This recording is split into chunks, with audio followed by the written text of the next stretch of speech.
I have no apologies. I was a crusader for the development of water.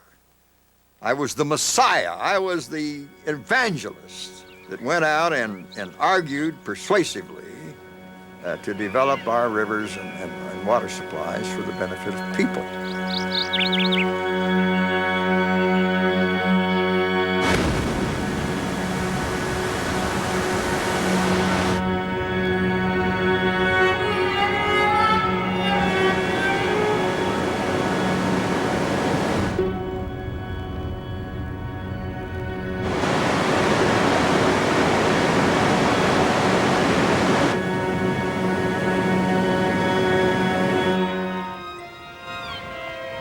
In the American desert, we have built a great new civilization in less than a century, where none could possibly be in the natural order of things.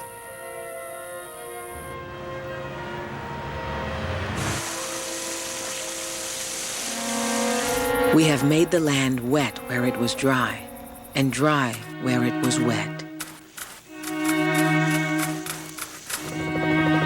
We have lifted great rivers out of their ancient beds and moved them over half a continent.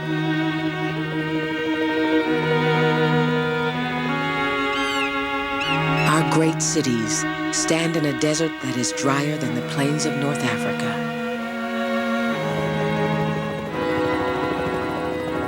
It would all be impossible without the breathtaking manipulation of water.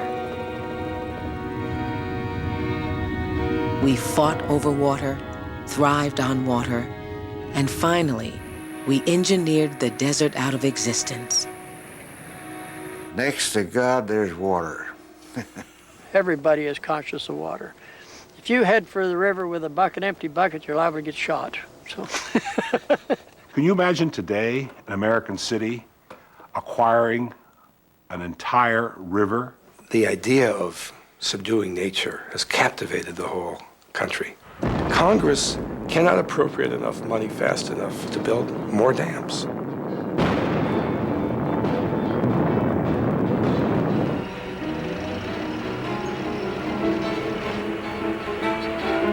We built the dams for all the right reasons when they were desperately needed, with little thought to the consequences.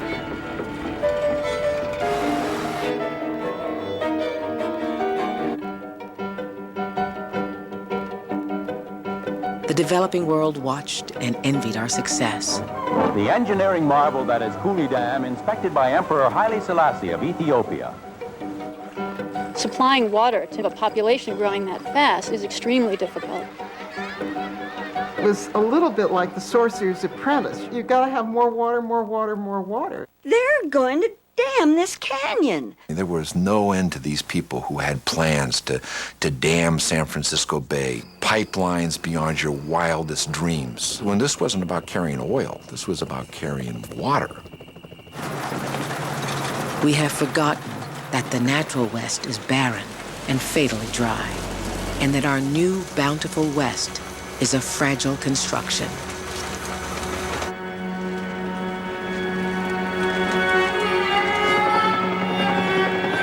Here and there are reminders of what happens when the water is turned off, or when the waterworks fail. Somehow, the water stopped flowing. You'd have a desert again overnight. The dam's gone. The whole thing has gone now? The whole thing is gone. It rolled over about 5 minutes ago. Okay. If you can get us any help on radio or whatnot, get the people south of there out. All right. Where do you want the people evacuated? Well, we would like to get them off the river in low-lying spots.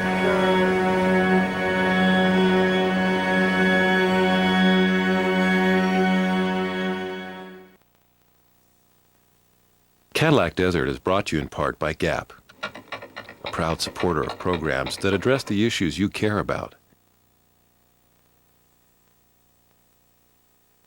And by Brita, maker of Brita water filtration systems. Brita makes tap water taste the way nature intended. And by the Corporation for Public Broadcasting and the support of viewers like you. Major funding also provided by the Ford Foundation, the William and Flora Hewlett Foundation, and the John D. and Catherine T. MacArthur Foundation, with additional funding from these organizations.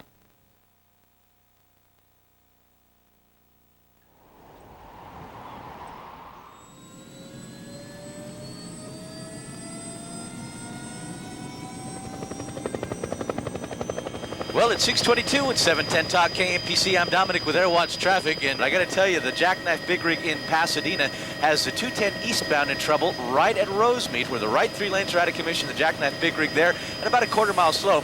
On the westbound side, almost across the fence from it, right at Sierra Madre. Right lane is blocked with a car fire, so get ready. It's slow from the 605. And how are things in Orange County? Hey, Scott Forrest. El Ronald Reagan Freeway al oeste, acercándose a la calle Reseda Boulevard, Monte Vista, accidente de 3 autos. 할리우드 프리웨이로 바뀌는 101번 사우스 방향입니다. 할리우드에서부터 시작해서 다운타운에 Bell Street. It's a car that spun out and hit the center divider, and 2 left lanes are protected by CHP vehicles. Use alternate routes such as Laurel Canyon or even Mulholland today.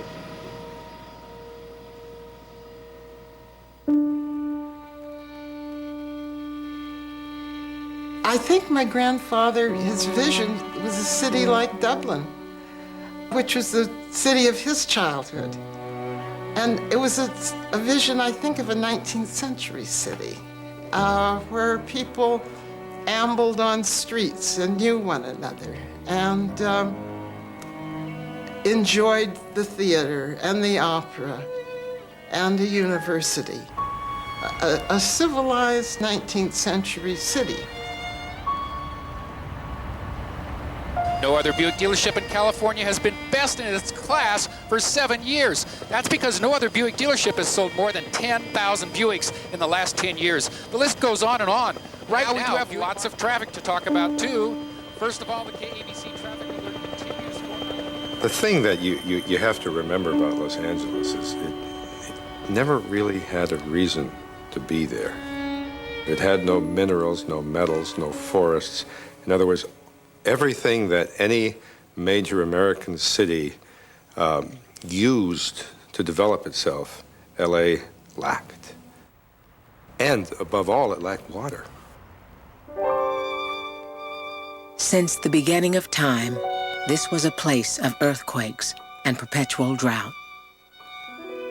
First claimed by the Spaniards, and then conquered by the Americans. Virtually everyone here had come from somewhere else. In 1878, William Mulholland arrived from the Green Hills of Ireland. He had stowed away on a sailing ship, worked as a lumberjack, failed as a gold miner, and had walked across Panama to save $25 in train fare. He was fond of one-armed chin-ups and grand opera. Mulholland found work as a ditch digger on the growing town's dilapidated water system. LA was desperate to become a modern city. It had been a backwater for so many decades. But its water system, on the other hand, was pretty much the same old jerry-built thing. A bunch of old water wheels, a falling-apart system. He worked hard, read Shakespeare and hydraulic engineering late into the night, taught himself to keep the entire LA water system in his head, and climbed through the ranks. In 1886, when his boss suddenly dropped dead, William Mulholland found himself superintendent of the LA water system. The little desert pueblo had grown to 100,000 people, thanks to the Chamber of Commerce and a new railroad. And by 1903, LA had sucked dry the tiny Los Angeles River, its only source of water. My mother would tell me these stories of growing up without water. 1 bath a week on Saturday night in a big zinc tub that was dragged into the kitchen and water heated. And Papa got the first bath, Mama got the second, and the kids, and Mother told me, and they were not what you'd call white trash, but she told me she never had a bath in pure, clean water. I was raised with a real sense that water was a precious item and not to be squandered. Superintendent Mulholland tried to make Los Angeles live within its means, but growth sabotaged everything he did. By 1903, the chief knew that L.A. would have to stop growing, or he would have to find a new source of water.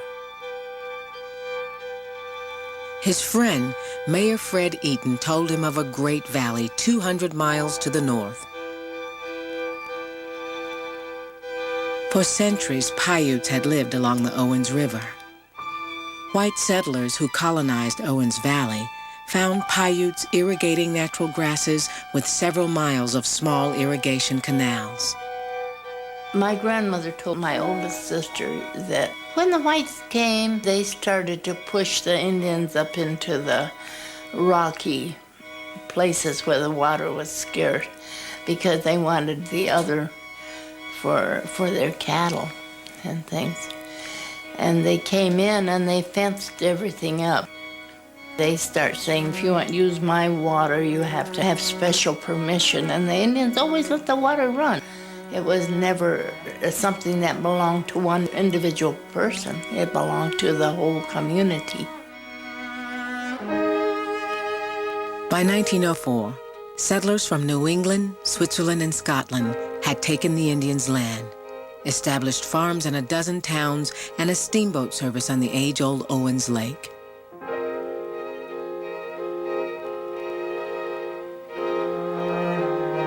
They dug an elaborate irrigation system, diverting the Owens River into hundreds of miles of ditches. Former Mayor Fred Eaton convinced Mulholland to set out northward across the Mojave Desert in the fall of 1904 toward Owens Valley. They went by buckboard, which was the only way you could go. It took them about 2 weeks to get there. I think there was a trail of whiskey bottles all the way out. In 2 weeks, Mulholland and Eaton were on the banks of the Owens River. At certain times of year, in wet years anyway, you can get a little glimpse of what the river must have been like then and how it must have impressed Mulholland.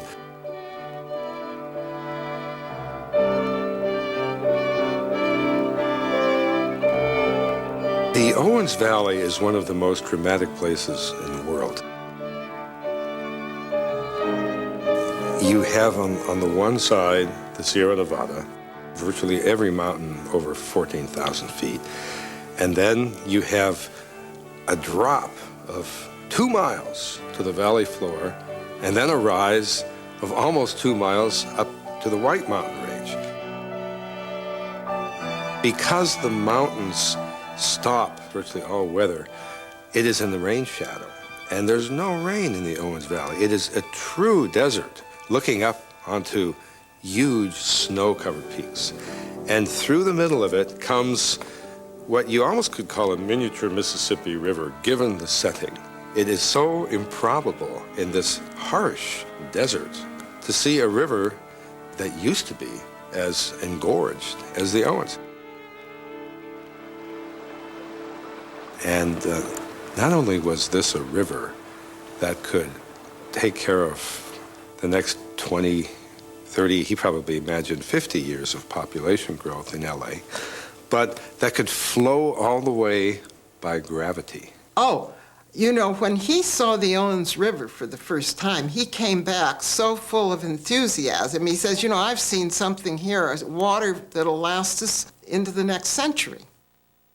And I think Mulholland suddenly must have changed. And he saw himself as a sort of builder of a Roman masterwork, as somebody who kept the great hydraulic engineering tradition alive. I can't tell you what went through his head, but suddenly he was a convert. Having been more of an efficiency guy and a conservationist, suddenly he became an empire builder, almost overnight. And now they were going to capture a river, the only river that kind of accidentally flowed through this desert, and they were going to move the whole river across this 200 plus miles of terrain that they had just covered at some risk probably to their lives. The problem facing Mulholland was that the river was owned. All the water rights were owned by farmers who were irrigating something like 60,000 acres. This was a thriving agricultural area at the time, and it was being further developed by the Bureau of Reclamation. Now, how in the world were you going to wrest that water away from these farmers and the federal government? That was the dilemma. Can you imagine today an American city acquiring an entire river for its future? Of course, it goes without saying it couldn't be done, but it was done then. Posing as agents for a federal project meant to irrigate Owens Valley, Mulholland's men went to the county courthouse. There they convinced clerks to show them deeds, maps, and records of stream flows.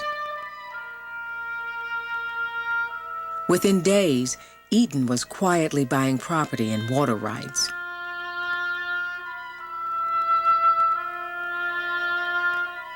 What ranchers did not know was that they were selling their water not to a local irrigation project, but to the city of Los Angeles.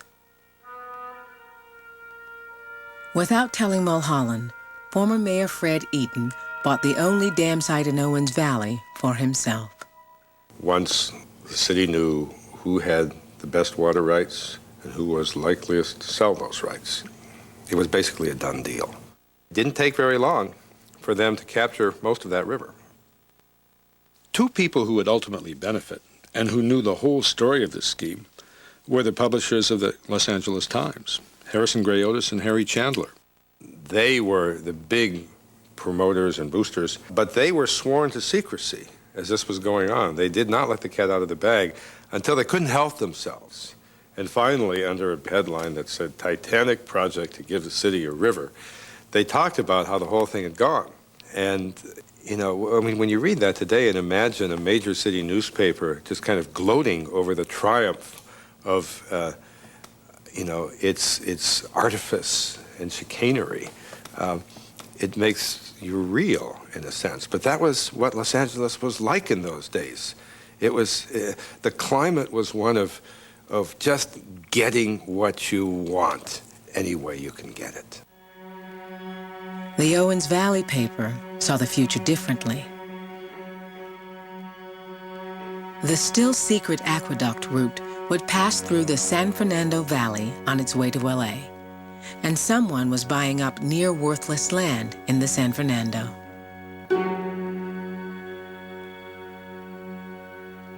Now, another cat out of the bag. It was a real estate syndicate that would make millions if Owens River water irrigated their newly acquired San Fernando Valley land. What was happening, all the while these water rights in the Owens Valley were being acquired, was that the San Fernando Valley was being bought up by a syndicate of people who represented the power structure of Los Angeles with a kind of exquisite sense of proportion. I suppose you could make a case for this being this incestuous cabal of this hidden, you know, Jonathan Club, California Club oligarchy, old boys, WASP network, no Jews, dogs, blacks, Mexicans allowed. Quietly, the entire San Fernando Valley was bought up by the arch capitalists of Los Angeles for the purpose of irrigating it when the Owens River finally arrived, because Los Angeles wouldn't need all that water for a long time. If water could be brought to the San Fernando from the Owens Valley, that rangy grassland, that semi-arid terrain could be turned into an absolute agricultural paradise, and there would be great fortunes made. With all the cats out of all the bags, citizens would now vote on whether to pay for actually building the aqueduct. Mulholland campaigned with a vengeance.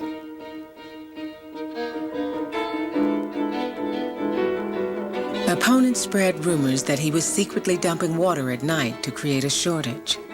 But in the middle of a drought, with the temperature climbing toward 105, the people of LA voted 10-1 to pay for Mulholland's aqueduct, to bring them the river they had just purchased.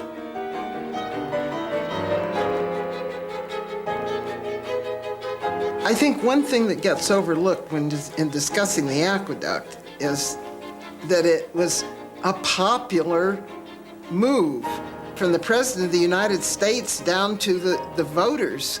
in the city of Los Angeles. This was a highly approved project. President Theodore Roosevelt, citing the greatest good for the greatest number, made Owens Valley off-limits to further development by surrounding it with a national forest. It suddenly became part of the Inyo National Forest, the only national forest in America with hardly any trees. The only trees were the orchard trees that were being irrigated and were about to die. With the law and the president on his side, Mulholland set out in 1905 to build his aqueduct across the desert.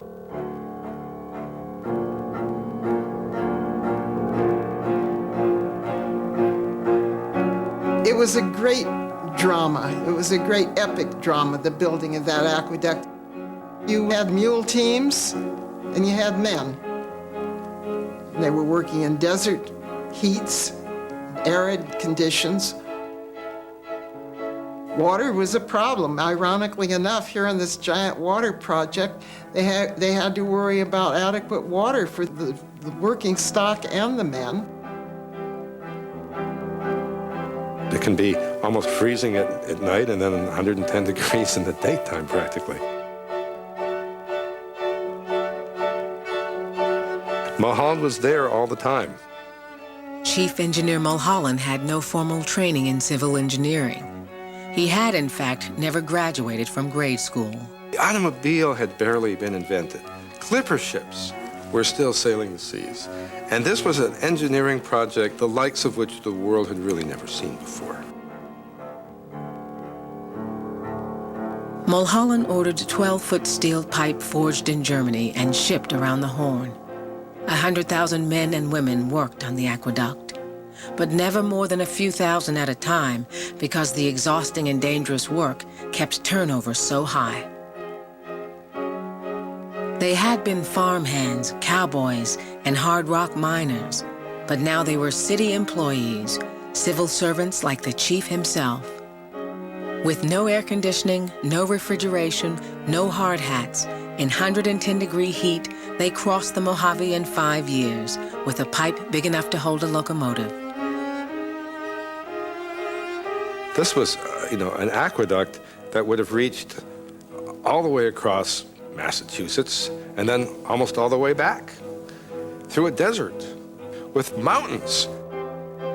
What they were really building was the world's longest garden hose. Surveyors said they could build the aqueduct simply by following the trail of whiskey bottles Mulholland and Eaton had thrown off the back of their buckboard in 1904.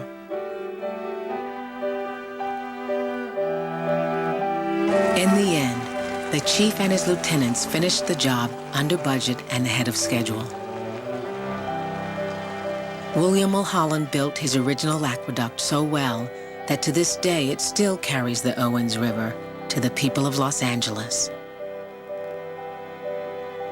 The phrase Grandpa's Aqueduct were among my first words. The day of the dedication of the aqueduct was without a doubt the high point of my grandfather's life. A crowd of 30 to 40,000 Los Angelinos had gathered at the base of the spillway. There was a formal program, but once the water spilled down the cascade, the formal program was abandoned because thousands of people rushed with their tin cups to drink the water. When the water came cascading down there, Mulholland, who was really exhausted at the time, gave what I think is the most concise dedication speech in history. He unfurled an American flag, he turned to the water, and he said, "There it is, take it."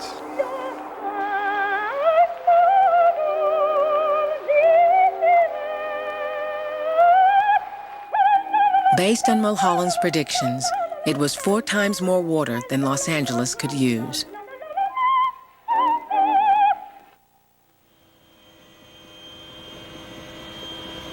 oh so slow from Oso Parkway. If you're on the San Diego South at Magnolia, that accident cleared to the right shoulder. We're clear back to the Westminster Mall with bumper to bumper through the beach cities. And if you're going to be making your way on the 91 freeway... That moment actually has to be seen not just in terms of human history, however brief human history is. It has to be seen in terms of geological time. Here you have, for the eons, an environment now being profoundly changed by the changing course of that river. And that water, in effect, created contemporary Los Angeles. It's your earthquake damage, repair, and remodeling headquarters. This weekend, Fly sun trips to Honolulu for only $199 plus tax round trip. Sun Trips, your pipeline to paradise. With Airwatch Traffic, I'm At one of the big banquets in the city celebrating this great event, he made a speech and made the very interesting observation. He said, "We're doomed to success." Might be a motto for the city, don't you think? When water came after 1913, it prepared for an absolute golden age of building and construction in Los Angeles that lasted through the 20s and through the 30s.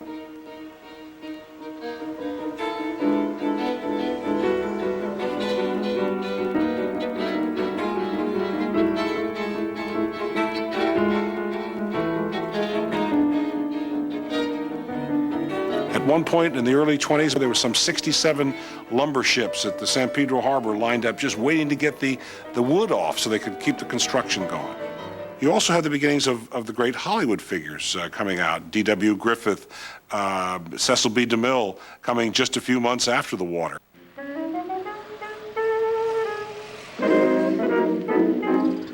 At nowhere, as you move through Los Angeles, were you not in the presence of lawns, hedges, palm trees. Great palm trees which sway above Los Angeles now like nodding giraffes are taken as the signature of the city. Palm trees were not native to the region. They were planted by the hundreds and the hundreds in this era.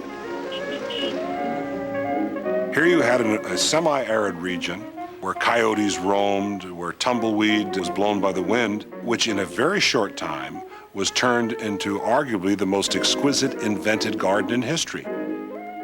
Now, if you link that with the adjacent citrus groves, which were still in full bloom in the teens and the 20s, I wasn't there, but it must have been wonderful. You had a general sensibility at that time of turning the desert into an Eden. Charlie Chaplin and Aldous Huxley came from England, William Faulkner from Mississippi, Frank Lloyd Wright from Wisconsin. Everyone came from everywhere.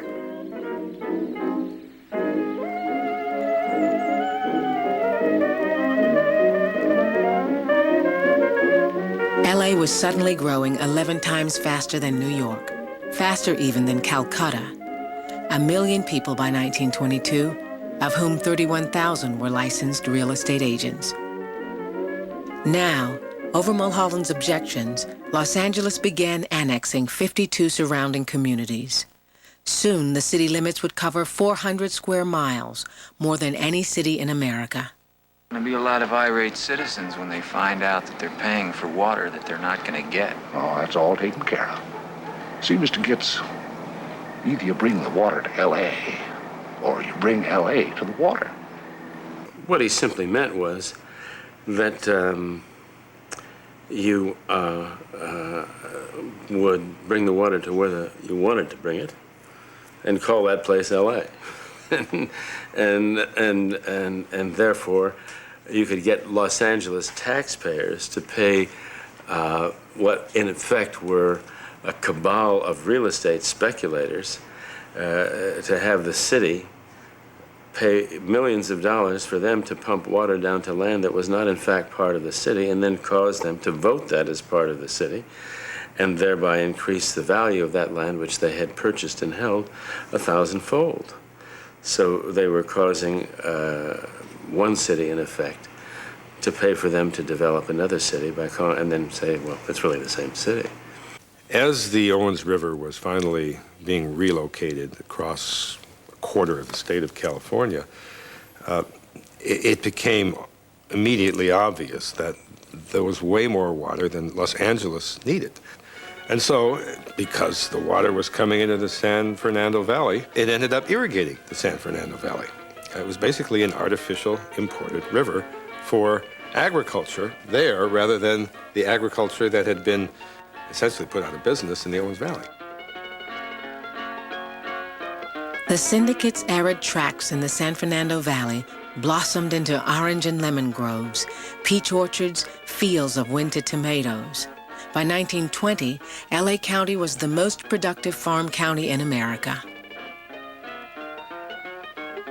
It may have been legal, but to move a whole river ostensibly for public good and end up making a bunch of capitalists even richer than they already were by giving them a brand new water supply was really a kind of a remarkable feat. They're conning LA into building it, but the water's not going to go to LA. It's coming right here.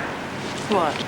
Everything you can see, everything around us. I was at the Hall of Records today. The original title for Chinatown, I actually was going to call it Water and Power. Because, that's what it came. And water was power. It was money. And those who knew how to manipulate it, much more adroitly than anybody could ever manipulate a stock market, could make money off of it. And you could see it. It was a palpable thing running through your movie. Just a river of greed. You have any idea what this land would be worth with a steady water supply? About 30 million more than they paid for it. The syndicate began plowing under their newly developed San Fernando orange groves for tract homes, advance guard of the largest subdivision in history.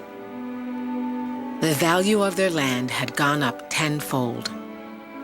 This is a great age of salesmanship, because these were masters of the art of encouraging people to envision on an empty hillside the great cities, the towns, the schools, the churches, the synagogues, which would one day be there had they but the faith that the salesman had. Owning your own home in this region was given an almost quasi-religious value, that your children would not be delinquent if you had a home, that your marriage would be happy. But many of the ills of our society were due to the fact that people lived in cities and rented. Mulholland himself did not profit directly from the syndicate's dealings, but he was now the highest paid public employee in California. The University of California gave an honorary degree to Dr. Mulholland, the penniless immigrant who never finished grade school but could keep the entire LA water system in his head. LA now had a Mulholland School, Mulholland Dam, Mulholland Reservoir, and named its new winding scenic drive the Mulholland Highway. Every kid in LA it's one of the first names you learn when you hit when you're old enough to get a junior operator's license, because that's where you parked your car to make out, So that's one's association with Mulholland. That's where you took your girl. The men in the family, that was a staple of conversation, waterworks. There was always a dodge to get the family to go out. It was usually either to see the wildflowers in the spring, but it somehow always ended up that we were standing in front of some big turbine or waterworks, and with the men discussing all of this the way, I'd discuss Impressionist paintings with a friend at the county museum. The city, which never had a reason to be, now had 1,000 oil wells, its own automobile and airplane factories, and before long, 90% of all the world's movies would be made in LA. The imported Owens River allowed the city to expand at 3 times the rate Mulholland had used in his aqueduct calculations. He wasn't a prophet. He couldn't foresee that LA would grow the way it did. And that's what upset a lot of the balance. A citizens committee tried to nominate William Mulholland for mayor. He said he would rather give birth to a porcupine backward than be mayor of Los Angeles. It was a scramble. I mean, the city kept growing, and the Chamber of Commerce kept booming, and there were all these marvelous come-ons from to the railroad companies and from the Chamber of Commerce. And he used to joke and say that he thought the only thing that could stop LA from growing was to kill Frank Wiggins. And Frank Wiggins was the president of the Chamber of Commerce, who spent his lifetime booming LA all over the country and encouraging more people. And so it was a little bit like the Sorcerer's Apprentice. You start the process going, and you've got to have more water, more water, more water. And you, the father of the city's water system, are supposed to continue to provide this water. It's a terrible place to be. And you've got to be ingenious and inventive and come up with new ideas for getting water. Now there were 60,000 realtors. The Chamber of Commerce sent millions of promotional brochures to the Midwest and New England, to Guatemala City and Paris. Only 10 years after Mulholland finished his great aqueduct with a fourfold surplus, LA was running out of water, and he was pondering new sources: the Colorado, Mono Lake, or the Sierras. Maybe the best example of the metamorphosis of Mulholland into an obsessive water seeker was described to me by Horace Albright, who was, back in the 20s, the superintendent at Yosemite National Park. And he was at a banquet table with Mulholland, and Mulholland started waxing eloquent about how beautiful the valley is. And then said what he would do if he were in charge is he would send photographers into the valley and let them photograph all day long, all night, every season, and just have the most astounding collection of Yosemite photographs that you could ever imagine. Put them in books and send them free to every library in the world. And then he would go in there and build a great big dam and stop the goddamned waste.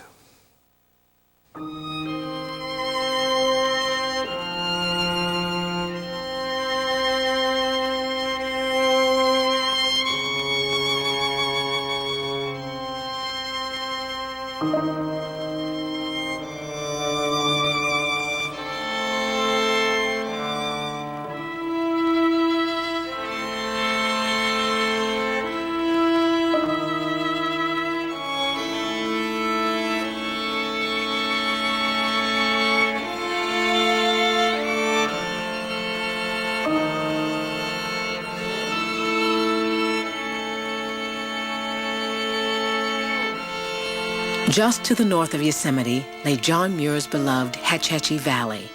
Here, LA's rival, San Francisco, was in fact planning a dam, which would soon permanently submerge Hetch Hetchy under 300 feet of water. Owens Valley had in fact gotten off easy compared to Hetch Hetchy. Mulholland's aqueduct had only dewatered the southern half of the valley, leaving the northern towns and farms to flourish during World War I. Well, Owens Valley was an absolute, you might say, showplace. It produced fruit that people from L.A. would go nuts over to get this fruit from here. I can remember when the sky would get black with flights of duck. This was one of the major flyways. Oh, absolutely black with them. I mean that. The sky would be black, and even for a day or two, or for hours and hours. It was a great time to live up here. It was a very close-knit community, you know. Every Saturday night, they'd keep the Opera House open all night, and they'd show the movie. When the movie was over, they'd push the chairs back, and everybody danced all night. Then they'd have a breakfast, and everybody go home back to the ranches at sunup, you know. Did this every Saturday night, and it was a great time to live in the Owens Valley.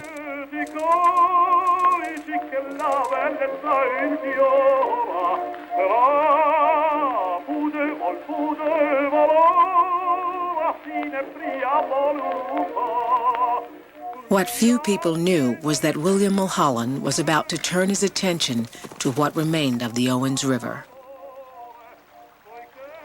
This growing city of Los Angeles becomes like a vampire, making a direct connection to the major artery of the Owens Valley, which is the Owens River. And of course, imagine those ranchers who were initially told that Los Angeles would be their partner, their friend, that they would grow in prosperity along with the city, began to see that the vampire was sucking the lifeblood and that their fertile fields were becoming parched and non-productive. In the wet years since 1905, relations between the city and the valley had been surprisingly cordial, but now there was drought. The city sunk 52 turbine wells into the valley floor to pump groundwater into the aqueduct, crippling surrounding ranches. What people resented here, they didn't have the option, they didn't have a choice, and the pressure that it built over 20 years and the way it was done, and it's all water we're talking about. They could care nothing about this property. On Sunday, my mother would take me for drives, and she would always talk about apple orchards and peach orchards. And it wasn't until years later that I realized, because growing up in Bishop, we were surrounded by sagebrush. It was always dry. It was always dusty. There was always dust in the air. And I couldn't even imagine what my mother was talking about. I couldn't imagine. And it took me until a young adult to realize that it was much different at one time. I would have liked to have seen what my grandparents saw there. I'd like to see the green. I'd like to see the orchards. It must have been gorgeous. It must have been gorgeous. I mean, I think that the Owens Valley is beautiful now. I grew up there. And it's beautiful now. So can you imagine what it was like when my grandfather was there, when my great-grandfather was there? It could make me cry.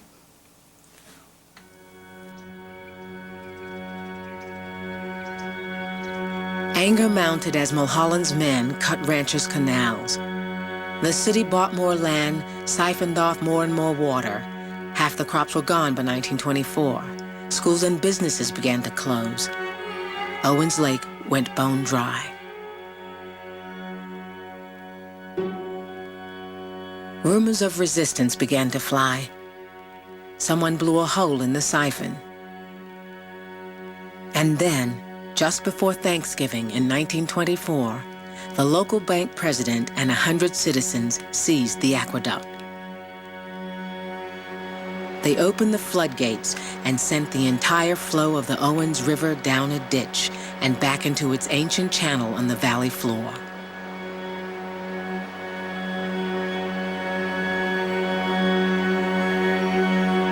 They organized a caravan of old Model Ts that drove, I think, probably dozens of cars down to the Alabama gates on the aqueduct, where there was a turnout valve where they could basically stop the flow of water to Los Angeles.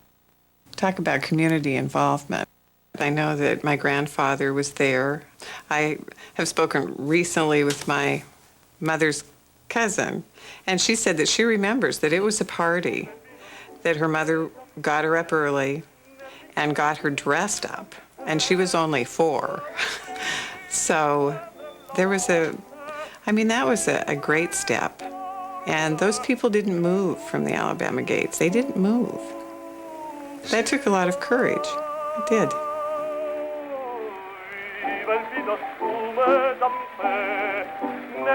There wasn't any guns involved. There wasn't that type of thing. There had only been a watchman there, and he was sympathetic to the natives, if you will. So there was a whole bunch of arbitration, but discussion, but interest focused on this thing is mainly what they were after. The crowd grew to 700, picnicking, singing Onward Christian Soldiers, playing Enrico Caruso on a hand-cranked phonograph.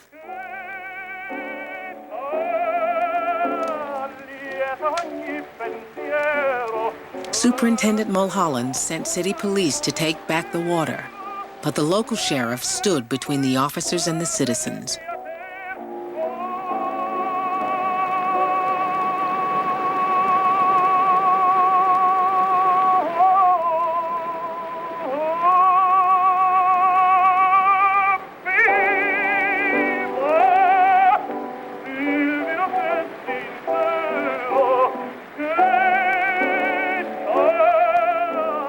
This news did travel around the world. This was a great big story at the time.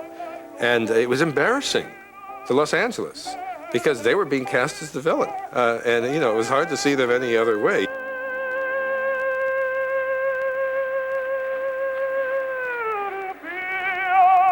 Mulholland saw this as, number one, an instance of civil insurrection, but saw that nothing less than the survival of Los Angeles itself was at stake, and that basically there had to be a cleansing of farmers from that region, that the two communities were incompatible, and that they would have to be bought out.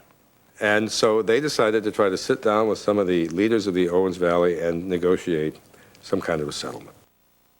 After a week, the local bank president told the raiders that a Los Angeles consortium would negotiate a fair price for the remaining water rights in Owens Valley. LA would even consider sharing the water. With cheers and congratulations, the ranchers and their families went home, only to learn later that the deal had fallen through.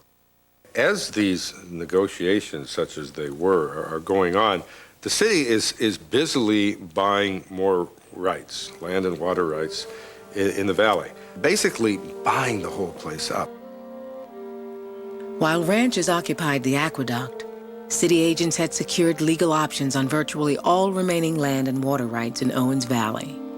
They bought whole towns, even the county seat and county jail.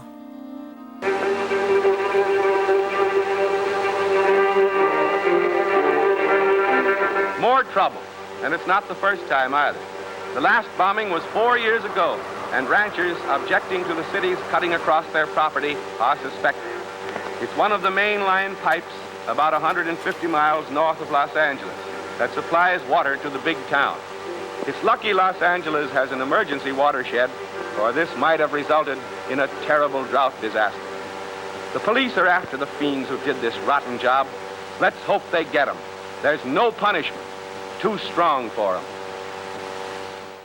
He received a phone call, and this is like telling Leonardo da Vinci that someone's just slashed the Mona Lisa.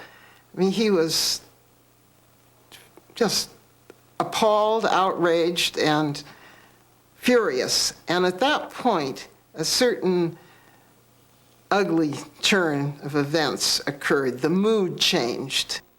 Now, night after night, saboteurs dynamited Mulholland's masterwork, the great aqueduct on which 1 million people depended. We had numerous stories about my grandfather taking off and blowing up, dynamiting the aqueduct. Took great pride in the fact of the many raids to blow up the aqueduct.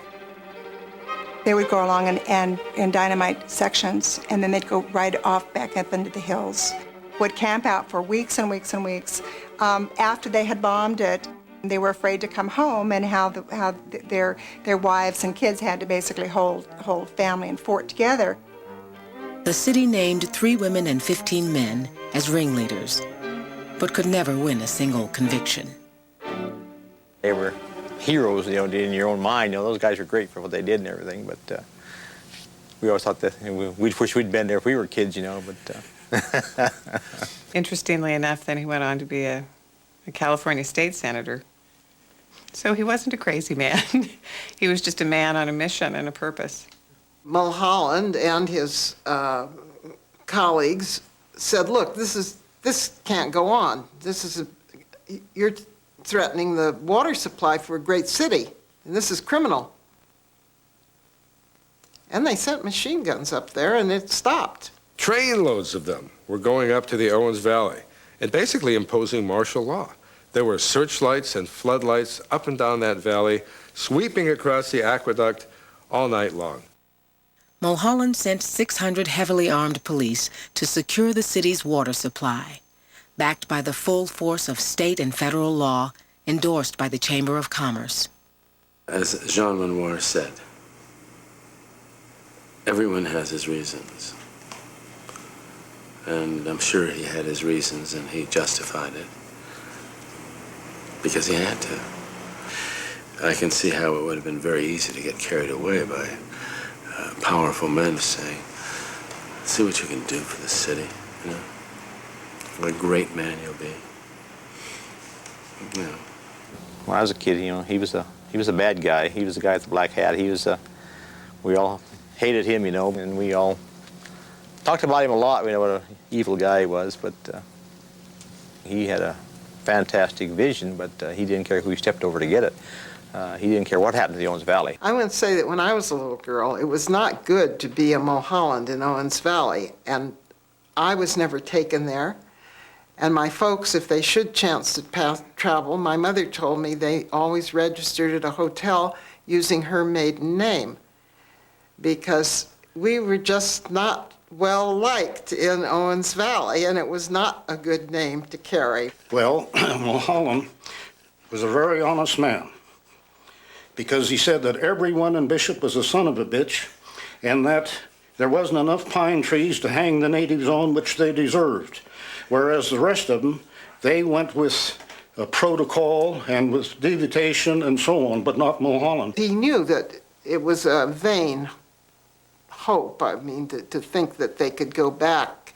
The water had been taken. It was a fait accompli. There was no turning back. Owens Valley was not going to be reverted back to what it had been in 1905.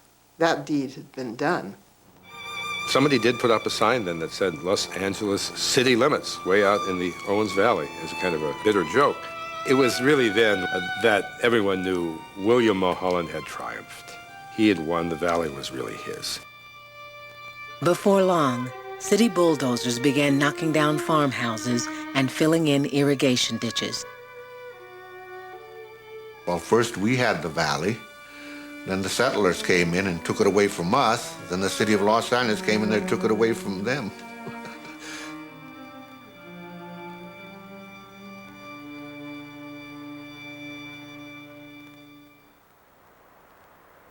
All Mulholland needed now was a place to store water for the growing city. But former LA Mayor Fred Eaton owned the only reservoir site in Owens Valley and was demanding $1 million for it. So Mulholland built a huge dam in the hills just 40 miles from downtown LA.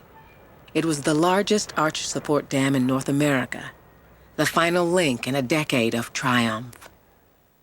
By the spring of '28, the reservoir in San Francisco Canyon was full to the brim with a year's supply of Owens River water, far from the scene of battle. On March 12th, workers noticed a small leak on the north side.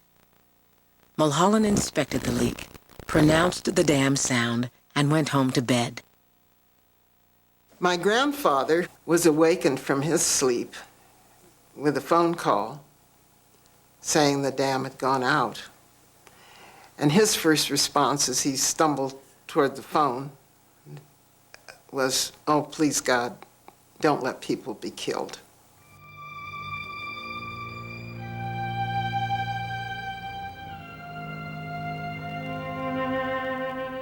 There was no warning. There was no warning system. And it started wiping out whole communities. You had so much water in that dam that there were 1,000-ton blocks of concrete riding the crest. It was not water at a certain point. It was trees, homes, blocks of concrete, rocks, rubble. It was a semi-solid wall advancing at 20 or 30 miles an hour, 40, 50, 60 feet high. You couldn't run from it.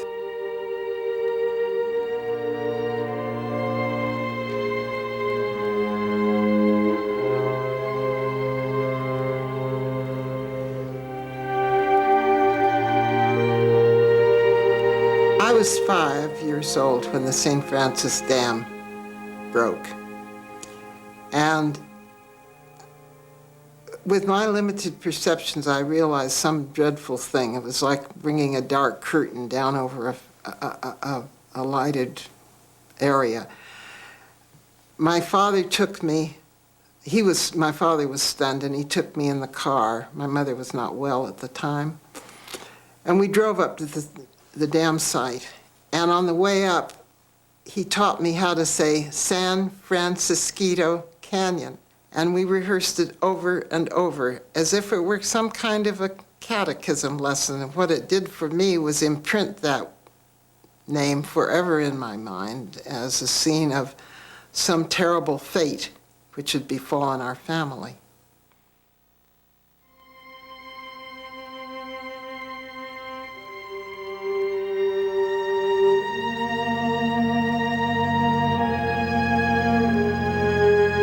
Mulholland surveyed the greatest man-made disaster in California history. His St. Francis Dam had killed as many people as the San Francisco earthquake.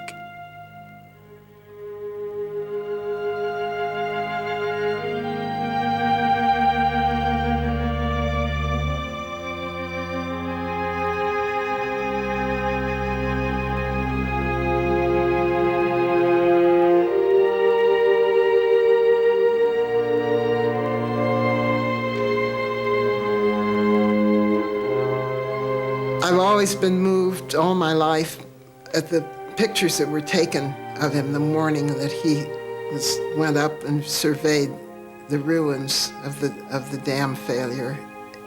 It's like looking at the most stricken human being I have ever seen. It's a dead, stark look on his face as he stands amid the rubble of something he had created.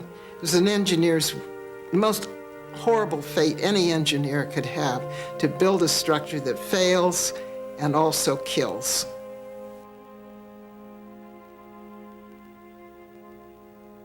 Well, Mulholland was in a state of shock. He made an initial effort, really, it wasn't much of an effort, to blame the whole thing on dynamiters, which was the term he now used generically to refer to anybody in the Owens Valley. But it was soon very obvious that the dam had failed by itself, and nobody had sabotaged it, and that Mulholland had paid a visit to the dam just hours earlier and said the dam was fine. So his reputation, which he had been a god figure in Los Angeles. Mulholland went from being the father of the city, the founder of the city, to standing possible indictment.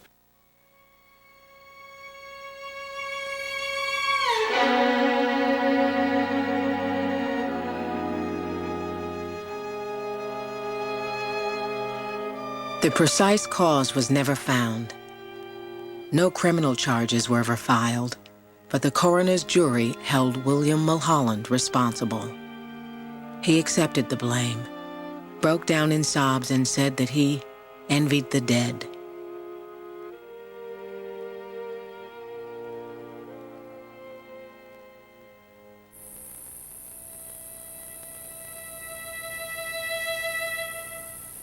They kept slowly taking away the water from the canals and the ditches and everything, and slowly but surely, they got everything siphoned down. And so the land, the trees, and the old farmsteads, they all died off, and all the old orchard died off, and they're all gone, and all the houses are all gone. So they just turned it back into the desert that it was, basically.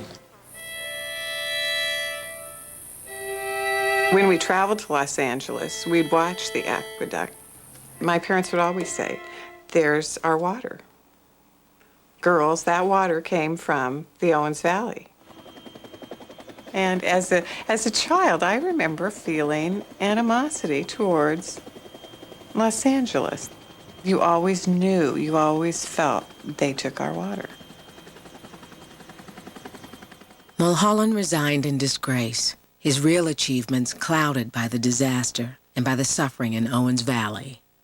His plans for still greater aqueducts lay on the drawing board, but to the people of L.A., he was an embarrassment. Officials began referring to the Mulholland Reservoir as the Hollywood Reservoir. Owens Valley was history, but fantasy and folklore lived on. The myth of rampaging bullies destroying a paradise, gallant ranchers defending their homes. These gentlemen bring word from the Capitol. The New Oak Valley has been condemned. Condemned? What do you mean? It seems that Metropole City needs more water and power. So the state has decided to build a dam across Cutstone Canyon and turn the valley into a reservoir. Just let him start trying to build a dam around here. The state authorized me to build a dam. And it's going to be built whether you like it or not. Take it easy. You don't know the kind of people you're dealing with, mister. But he'll find out.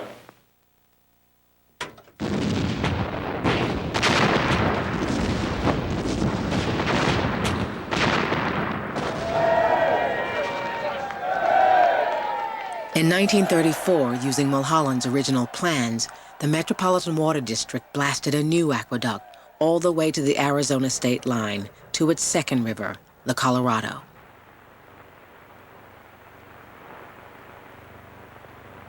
Unless we take immediate steps to bring in water from an outside source, the people of Southern California will be up against a serious water shortage.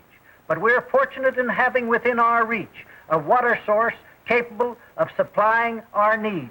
This source is the Colorado River. Dickerson, Gibson. The governor of Arizona deployed his state militia to the river's bank to stop Los Angeles from taking Colorado River water. Evans, Garrido.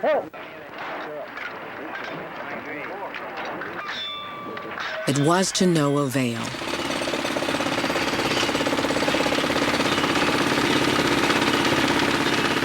Final resolution would not come until 30 years later, after one of the longest court cases in American history. On the day when the waters of the Colorado River rushed through this aqueduct, the greatest engineering feat of its kind ever accomplished will take its place among the wonders of the world.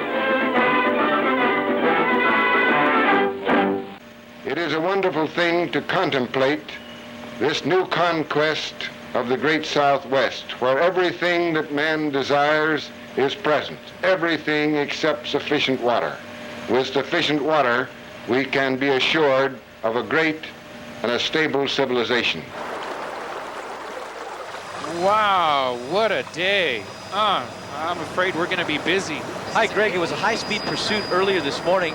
They have the San Bernardino westbound on and off ramps at Atlantic closed down because of a police investigation. Bumper to Puente. Buenos días, amigos. Aquí estamos en nuestro traficóptero 1540 y en estos momentos hemos visto que...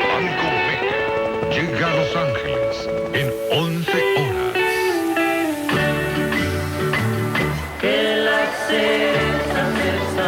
On behalf of MCA, we'd like to welcome you all aboard the Universal Studios Hollywood Supertram presented by Texaco.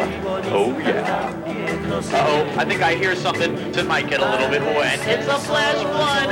Cowabunga! Hey, watch out for that tree back there.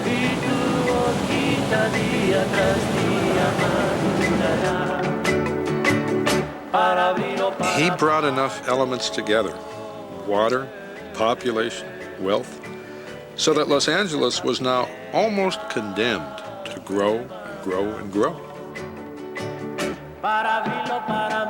So after the 1920s, Los Angeles's history is almost defined by an obsessive, constant search for more and more water.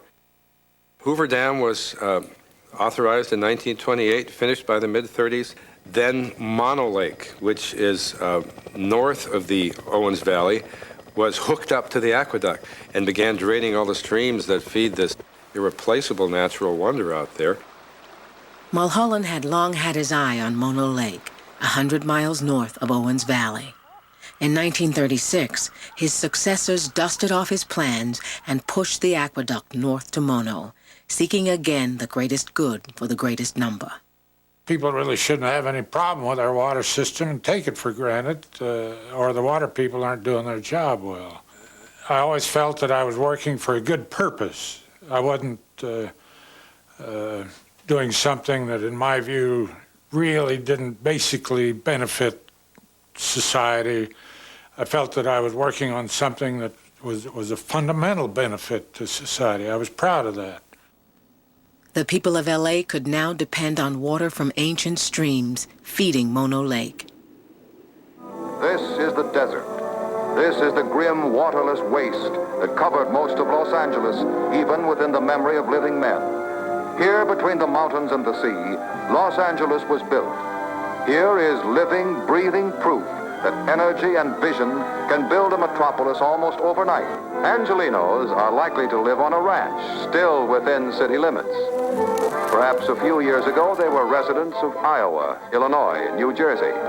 Here they quickly abandon old conventions of living, dress as they please, make the most of their mild, seductive climate.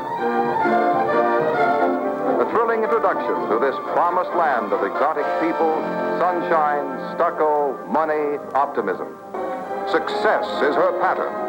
This is L.A. This is America. The rise of Nazis in Germany and the fleeing of all that talent, you had the creation of a Euro-Southern California. Otto Preminger, who was, of course, fleeing the Nazis, was at the Hillcrest Country Club, and people were playing cards, and people were talking, and the two people started talking in Hungarian. And they were talking away in Hungarian. Otto Preminger said, "What's the matter?" He says, "Why are you talking in Hungarian?" He says, "This is Los Angeles." He said, "Talk German."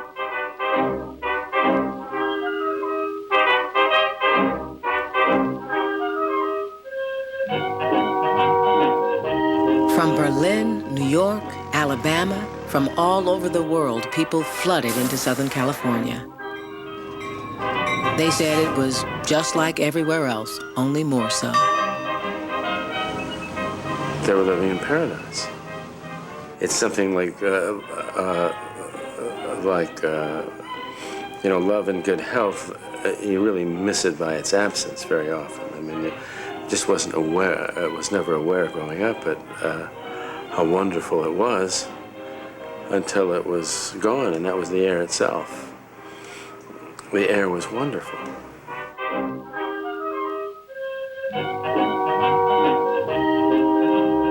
If you stop and think about the mean temperature of the climate here year-round, it's probably the most perfect climate to, sort of walk around in with almost no clothing, because the air, you just feel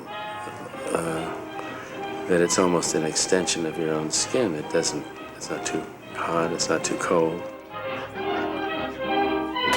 The machinery of water acquisition overworked the Owens River, the Colorado, and the Mono Basin. In 1964, the Metropolitan Water District proposed diverting the Columbia River to Southern California. The future had arrived.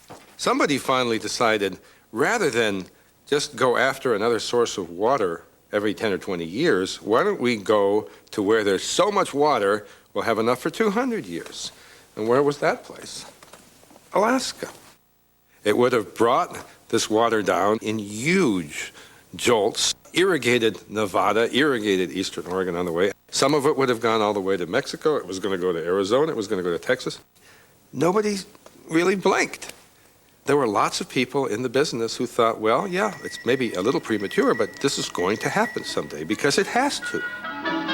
This is not a mirage, but rather a preview of an atomic marvel of tomorrow, a milestone in man's development, a nuclear-powered agro-industrial complex with a nuclear reactor as the energy source and a desalting plant as the fresh water source. The desert may be transformed into a nuclear-powered agro-industrial complex. There were plans to lasso, icebergs and tow them down.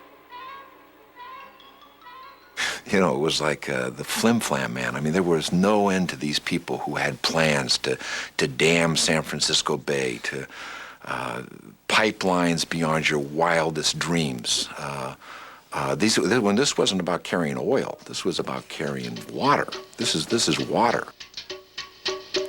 When these reactors are coupled to a desalting plant, approximately 1 billion gallons of fresh water will be produced per day. Of course, at the time, nobody was challenging the idea of using 8 gallons of water per flush in a toilet, or irrigating your lawn to the point where it's standing an inch deep in water. Nobody thought about conservation. People only thought about supply.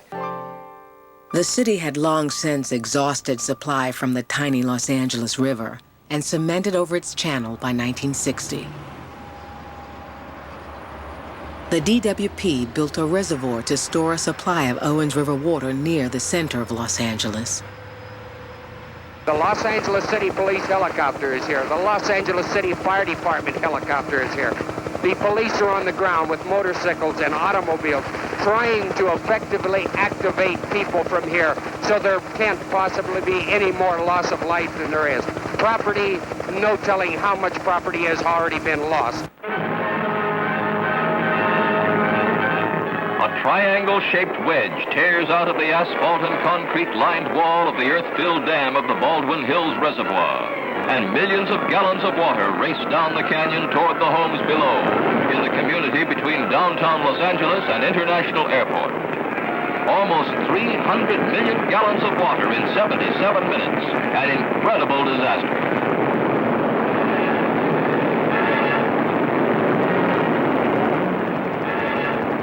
The Department of Water and Power had no choice but to carry on, since it now served 3 million people. In 1966, LA acquired its third river. Like a giant version of Mulholland's Owens Valley project, the California State Aqueduct now brought the Feather River from 600 miles north, enough water to fill the Rose Bowl every 90 minutes. Los Angeles, by the 70s, was reaching 200 miles in one direction, 250 miles in another direction, and 600 miles in a third direction for water. And it still wasn't enough. In 1970, the Department of Water and Power, using Mulholland's original sketches, finished the second barrel, a parallel aqueduct not far from the original, sucking now twice as much water from Mono Lake. The million-year-old lake now fell 2 feet every year. It was the only stop for 1 million migrating seabirds on their way from the Arctic to Bolivia. We could see the lake going down and down and down, and pretty soon there wasn't anything growing around the lake anymore. Everything was drying up. All the little springs were dying. You know, that was really, really devastating, because we thought the whole lake is going to be like this. And when you think of God's given lake, you think it should be like it was. The local people had already resigned themselves to the fact that the lake was going to dry up or get to a very small level, just because of the adversary. Department of Water and Power is too big to fight. It was not anything that anybody could do. Great alkali dust storms began boiling up off the exposed shores of Mono and the dry bed of Owens Lake. By 1974, Owens Valley, the Switzerland of America, had the worst particulate pollution in the country. The sense that somehow LA had sinned against another people became a central imagery in this whole water story, and one that I've always had a lot of trouble with, because I've always sympathized with the underdog, but at the same time I've been proud of my grandfather, so it's given me a great deal of conflict to have to come to terms with that. Why are you doing it? How much better can you eat? What can you buy that you can't already afford? The future, Mr. Gitz. The future. And the crimes that are committed in the name of the future, against the future, is really the history of water in California, here in LA. I mean, it's just the supreme irony. See, Mr. Gitz, most people never have to face the fact. At the right time and the right place, they're capable of anything. Some crimes are so monstrous that they can't figure out how to punish them, so they actually sort of reward them. And Mulholland's name is on the scenic route of the city, and the criminals' names are on plaques as city founders, rather than in jail where they belonged. I think a movie like Chinatown is an easy out. It oversimplifies, it's melodramatic, it's not true. I mean, literally not true. But it provides a rather easy explanation of events. And for people who like to bash LA, it's perfect. New York Times loves to hold it up as a piece of history. The movie Chinatown was bad, contorted history, but it was powerful myth, rekindling violence against the Department of Water and Power, now headquartered in a building that cost as much as Mulholland's original aqueduct. There was violence here before, a long time ago. Back in 1924, angry farmers and ranchers lined the wall, armed with shotguns and rifles. They blew holes in the aqueduct 17 times. This year, it took this form, a dynamite blast at the gates of the first aqueduct. The water for Los Angeles stopped briefly. Instead, resistance was futile. The Department of Water and Power by now had more manpower than the population of Bishop, more, in fact, than the entire population of Owens Valley. But this time, something had changed. David Gaines, a young biologist from LA and a dozen University of California students, had begun a careful study of Mono Lake's singular ecosystem. They found it on the brink of collapse. We knew about Owens Lake, of course. Now it's just a dry ditch, 100 miles to the south. And we realized that Mono Lake could look like that someday. And once we realized what was here, that all that would be lost, we couldn't let it just go down without making some effort to save it. By 1976, Mono Lake had fallen 40 feet, exposing mineral towers which had formed underwater over the ages. It had become 3 times saltier than the ocean. What we are asking, what Mono Lake is asking all of us, is where are we going to draw the line? If we don't share some water with Mono Lake, what will be next? Will it be Lake Tahoe? Will it be the Eel River, the Yukon? Will it be on and on until the last of our singing rivers and beautiful lakes are gone because we've taken every last drop? We've watched the last waterfowl and the last salmon follow the California state emblem, the California grizzly, into oblivion. It is a battleground in that sense. It's asking us, how much are we going to share with the earth? Well, it was very primitive. I mean, there was 12 people, only 1 or 2 cars. Everybody else did their research via bicycle. They'd take their binoculars and their backpack and their lunch, and they'd hop on their bikes, and they'd ride down the dirt roads and dump their bikes and hike out for a couple miles.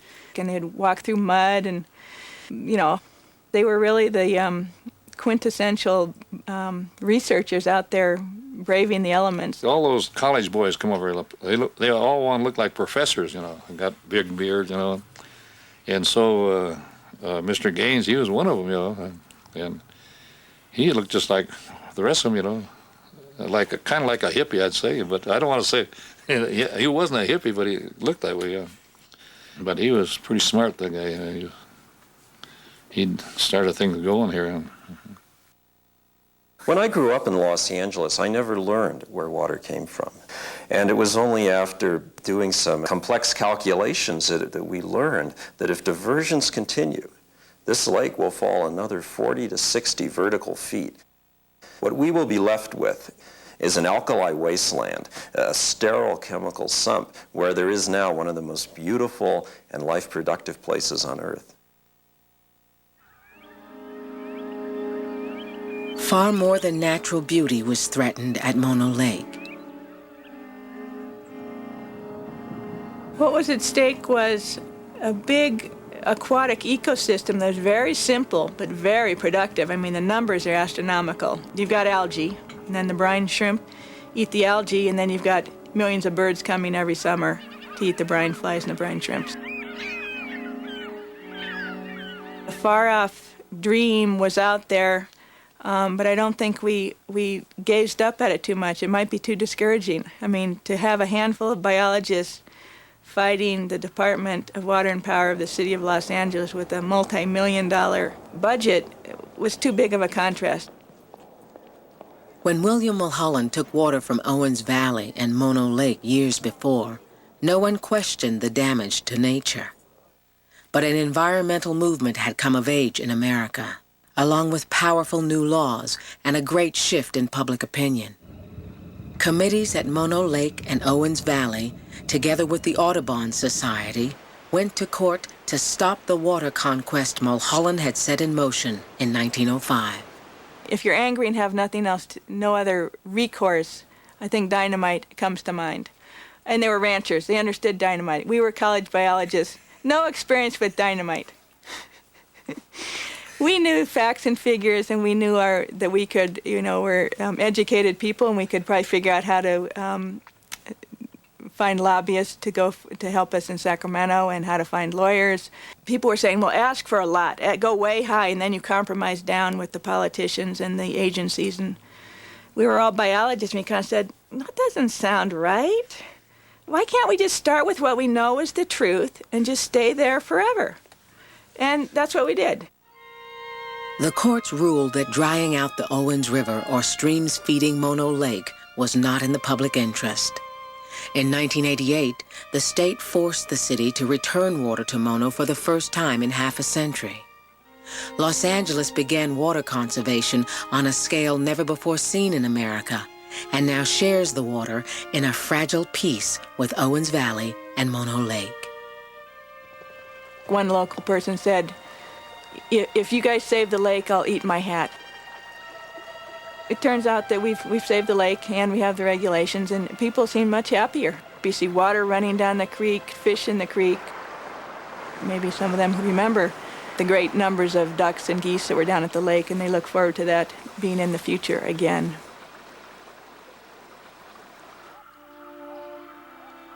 I didn't think that they would succeed in persuading the city of Los Angeles to let the water in again. Why did you think that they would not succeed? Well, how can you fight the city of Los Angeles?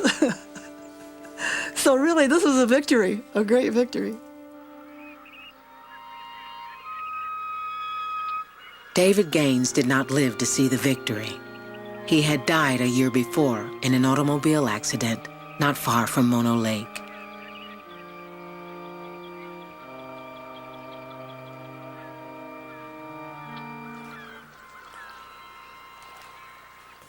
And so finally, the machine that Mulholland had set in motion just kind of began to fall apart.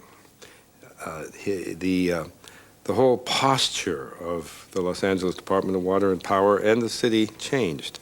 The city negotiated with Mono Lake folks and decided to give more water back to the lake. It gave up on the idea of importing Klamath River water or Columbia River water. I think ultimately it was people's feeling, why bring more water in if it just encourages more growth that forces us to bring more water in? It's a sort of a death vortex. It's the Red Queen in Alice in Wonderland, running faster and faster just to stay in place. And that mentality has sort of died a respectful death. And, if there's an occasional shortage, well, that's too bad. We're in a desert here, and we're not supposed to be like Miami all the time, every day of the year, to infinity.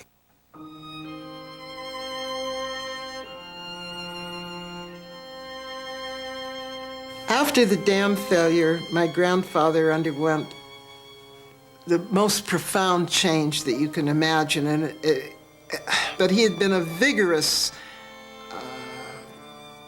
functioning 70-year-old man or 72-year-old man at the time the dam failed.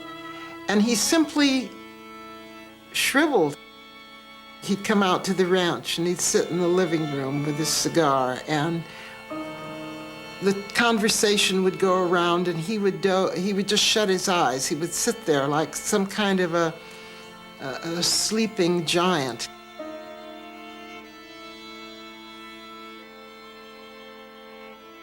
I was so struck as a child when I attended the funeral, and his body lay in state in City Hall.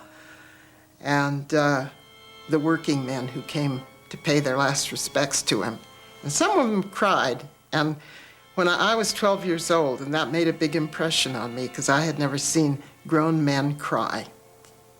And so I derived from that this was a man who had commanded a lot of love and respect in his day. And I've spent a lifetime trying to jibe that with all the attacks that have been made on him by people who didn't know him.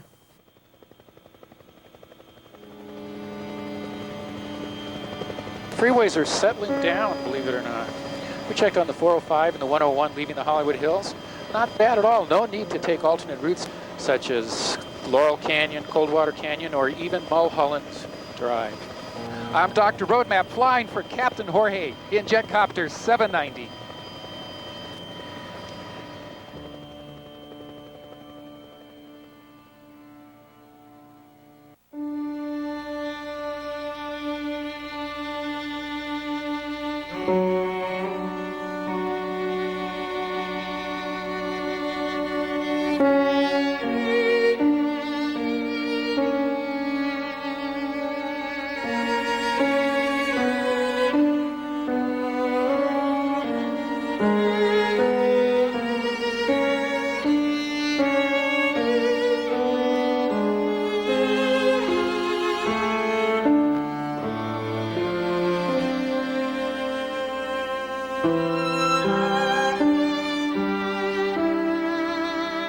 Next week, Cadillac Desert takes a look at an American Nile as it continues to chronicle the extremes of triumph and disaster, heroism and intrigue, bitter rivalries and strange bedfellows in the struggle for water in the American West.